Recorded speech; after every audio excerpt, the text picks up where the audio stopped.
সীতাকুণ্ডে একটা তো ভালো কাজ করতাম। সীতাকুণ্ডে আপনার যে মনে করেন যে ঝর্ণার যে পরিমাণ পাহাড়, ওই যে 2200 ফুট উপরে, মাথা নষ্ট।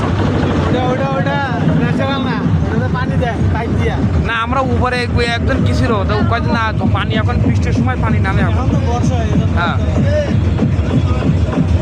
প্রচুর ঝর্ণা কি আপনার। ঝর্ণায় গেট আছে।